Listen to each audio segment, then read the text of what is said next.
¿Qué tal, amigas, amigos? Como siempre, un placer saludarles en este su espacio Andares por la Historia.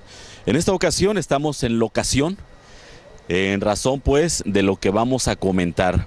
Para esta emisión he invitado al doctor Raimundo Padilla Lozoya. Con él vamos a hablar de un estudio que viene realizando respecto a las zonas de riesgo. Estamos emplazados en la unidad habitacional Independencia, una de las zonas que ofrece mayor riesgo para la población que aquí habita en razón de la cercanía que tiene con el río. Pero no es el único riesgo que podemos enfrentar los habitantes de la ciudad de Colima, los habitantes del municipio de Colima. Debemos ubicar que estamos con un volcán que puede hacer erupción, que puede provocar lahares. Estamos también frente al Océano Pacífico, en la costa Pacífico, donde puede haber maremotos o tsunamis. Estamos también en una zona sísmica, pero cada año tenemos el problema de la falta de prevención ante las posibles inundaciones por las grandes avenidas que registra principalmente el río Colima y los arroyos, tanto el Manrique como el Pereira y los demás y los otros ramales. De tal forma que este programa lo hemos definido para prevenir, y para prevenir qué mejor conocer, qué mejor saber con tiempo. Raimundo Padilla, ¿cómo estás, amigo? Muy bien, amigo, muchísimas gracias por permitirme platicar con tu público acerca de este importantísimo tema. En días pasados, Raimundo, presentaste, y tuve la oportunidad de estar por ahí, un estudio que vienen realizando, tú lo vienes coordinando, respecto a las zonas de riesgo que por ríos pueden tener los habitantes, principalmente del municipio de Colima. Háblanos de eso, pero antes háblanos de los posibles riesgos que podemos enfrentar quienes habitamos el estado de Colima. Bueno, en el estado de Colima tenemos una gran cantidad de amenazas naturales.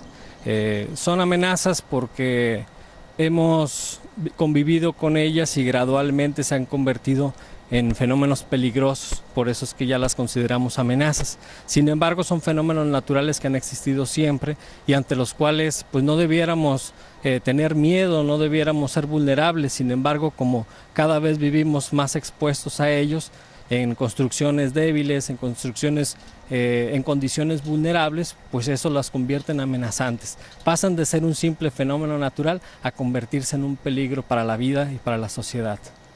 Y bueno, tenemos, como ya lo mencionaba, el volcán, tenemos los terremotos y tenemos otros más. Háblanos de eso también, Sí, Raimundo. tenemos la posibilidad de deslaves, por ejemplo, o derrumbes, flujos de escombros, tenemos inundaciones cuando se presentan los huracanes que son muy intensos en el Pacífico mexicano, tenemos también sismos que son bastante recurrentes y que debilitan la estructura de las construcciones o de las viviendas y que bueno, luego cuando se presenta alguna tormenta, ese debilitamiento que ya se presentó con los sismos, pues termina por colapsar las viviendas o los hogares, ¿no? Entonces hay una gran combinación de fenómenos naturales en el estado de Colima que pueden ser peligrosos para la población dependiendo de donde estén asentados. Y esta combinación de elementos naturales pues también es parte de la belleza y de la riqueza que tiene el estado, porque esta constante transformación de la naturaleza es lo que permite que florezca, que se vea verde, ¿sí? Y que aparezca el agua y que brote el agua por cualquier lugar, ¿no? Que sea bastante abundante en nuestro estado. Bueno, tenemos ahorita el murmullo del agua del río Colima que va transitando aquí, partiendo prácticamente el centro histórico de la ciudad de Colima, pero la vemos así apacible y de pronto subestimamos su capacidad de desarrollo. Yo no digo de destrucción porque finalmente nosotros nos pusimos aquí, el agua ya estaba ahí. Y sobre esto se trata tu estudio, Ray. Bueno, en el mes de noviembre del año pasado comencé a dirigir un proyecto que está financiado con recursos de la SEDATU y de SEDUR en un programa nacional que se llama Reubicación de Poblaciones en Zonas de Riesgos.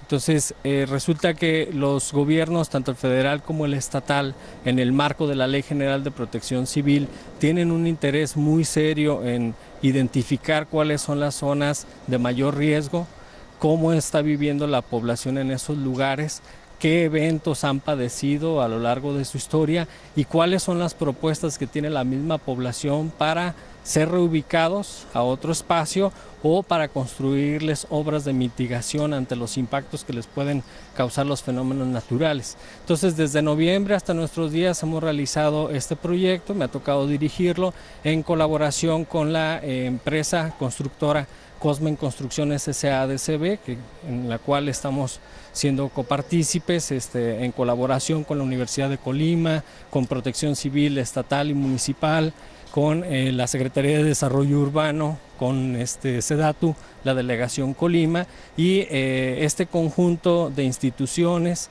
ha favorecido la realización de estos proyectos. Son 2 estudios, 6 en el municipio de Colima y 6 en el municipio de Tecomán.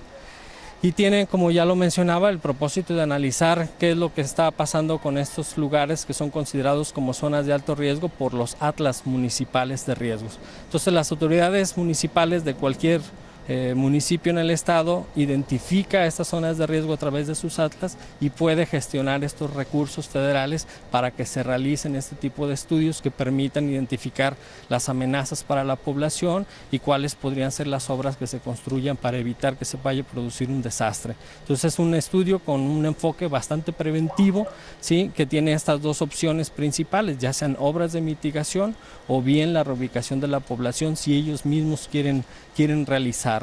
Entonces, existen casos en que la misma población es consciente de las condiciones en las que vive y por lo mismo ellos desean ser reubicados.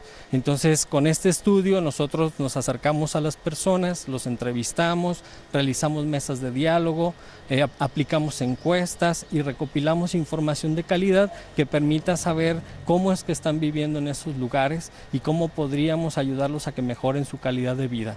En ocasiones la reubicación a unos cuantos metros o a unos cuantos kilómetros puede favorecer su calidad de vida, pero en ocasiones la población no quiere retirarse por circunstancias que a lo mejor para nosotros pueden parecer muy banales o muy simples, pero que para la población son fundamentales. Hay ocasiones en que la población, por ejemplo, si tú le dices que tienen la opción de reubicarse a 3 cuadras de distancia, no lo quieren hacer porque esas 3 cuadras de distancia es significa llevar más temprano o más tarde a sus hijos a la escuela, por ejemplo, y luego ellos irse a trabajo, ¿no? O en ocasiones no tienen la posibilidad de asistir a un templo, ¿no?, porque los lugares a donde se les propone reubicar no cuentan con un templo y la gente a veces es muy religiosa porque la religión suele ser como el sustituto de un psicólogo, ¿no? Entonces hay familias en donde la mamá requiere del apoyo del sacerdote o de un psicólogo y a falta del psicólogo recurre al sacerdote y como no tiene templo cerca, pues prefiere no reubicarse y quedarse en el mismo lugar de peligro. Hay una cuestión que hay que considerar y que es muy seria y es que el peligro no es permanente en algunos lugares. Por ejemplo, aquí en esta unidad habitacional Independencia, pues existe peligro de sismo, digamos, recurrente porque es un riesgo que no podemos anticipar o es un peligro que es impredecible, ¿no?, y que en cualquier momento puede ocurrir un terremoto. Sin embargo, las inundaciones sí. Entonces la población está más acostumbrada a vivir con los sismos que con las inundaciones. Y cuando llueve demasiado, la población sabe que empieza a incrementar el cauce del río y entonces se aleja, ¿no?, y se va a las casas de los vecinos o se va con familiares que viven a la vuelta de la cuadra, etcétera, y entonces abandonan sus casas a sabiendas de que pueden perder sus bienes y su patrimonio. Pasa el peligro, la etapa de emergencia y entonces regresan a sus hogares y para ellos todo vuelve a la normalidad. Entonces no hay un peligro permanente. Termina la temporada de lluvias y saben que tienen 6, 7 meses en los que pueden vivir cómodamente sin preocuparse por la inundación.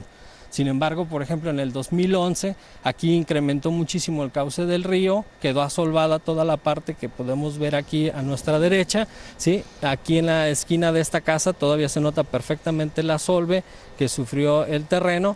Y en el año 2012, o sea, un año después del paso del huracán Jova, se colapsaron 2 casas que estaban en este lugar. Yo las recuerdo. Enfrente de nosotros estaba una higuera muy grande que al momento en que se colapsó durante el huracán, cayó hasta este lado, ¿sí?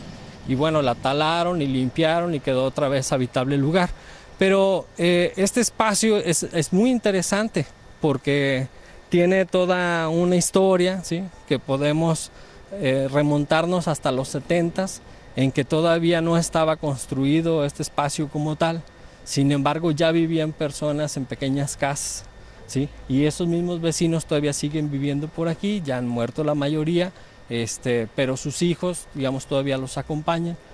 Y luego en los 90 el gobierno adquirió el terreno una proporción de 1.500 metros cuadrados. ¿El gobierno municipal? El gobierno estatal. El gobierno estatal adquirió el terreno. Y durante los 90, como en 1997, con recursos del IBECOL construyeron estas casas. La misma población nos ha dicho que durante el periodo de ex gobernador Carlos de la Madrid Virgen, vinieron unas patrullas, unas camionetas, subieron a los pobladores y se los llevaron a Casa de la Cultura, donde les construyeron unas casas provisionales de cartón y de madera para que vivieran ahí mientras les construían estas casitas.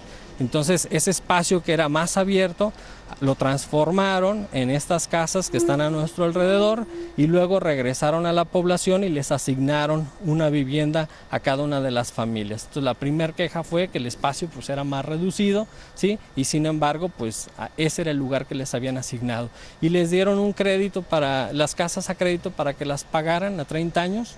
Hasta ahora algunas familias todavía no las han pagado, pero en general ninguno de ellos tiene todavía escrituras.